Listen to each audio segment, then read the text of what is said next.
Here's Secretary of State John Kerry talking about the so-called peace process. Keep in mind that the reality of the situation places blame on Israel, and Kerry's words he uses to describe the situation places blame on Israel for, poof, derailing the peace process.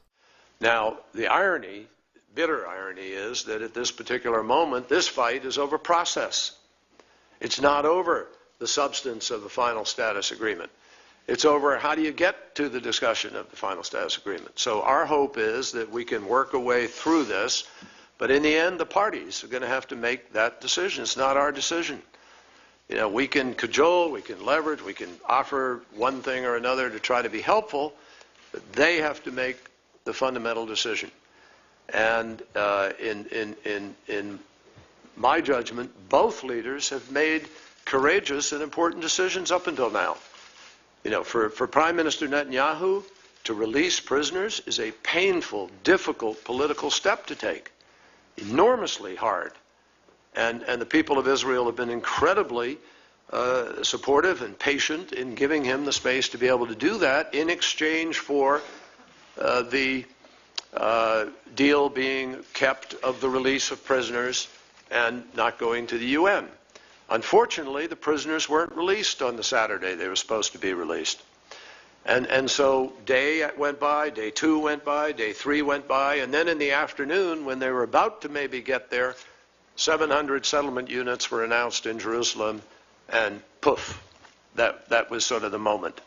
So we find ourselves where we are. And right after he said this, that was reported by Israeli media as Kerry places blame on Israel, and some American media as Kerry raps Israel for being at fault, for undermining the peace process. And even the New York Times had the story correct originally. Israeli settlement plan derails peace talks, Kerry says.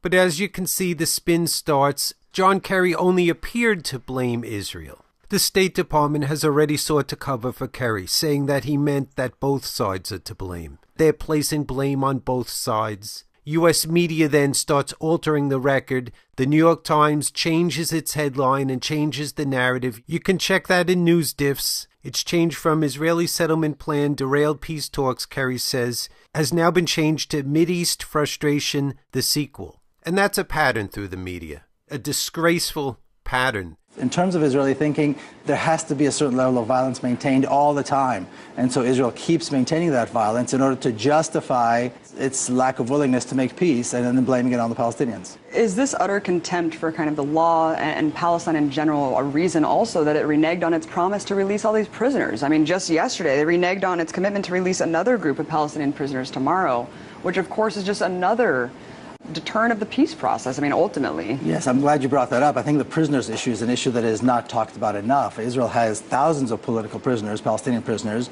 The vast majority have never been charged with acts of violence. These are political prisoners, and Israel uses them very cynically and cruelly as a tool. I think all these things lead to the inevitable conclusion that Israel is the obstacle to peace, and the only way to overcome that would be to do what was done in South Africa and change the regime completely so that we have a real democracy where Israelis and Palestinians live together in peace. Click here to see more. This guy had more interesting things to say.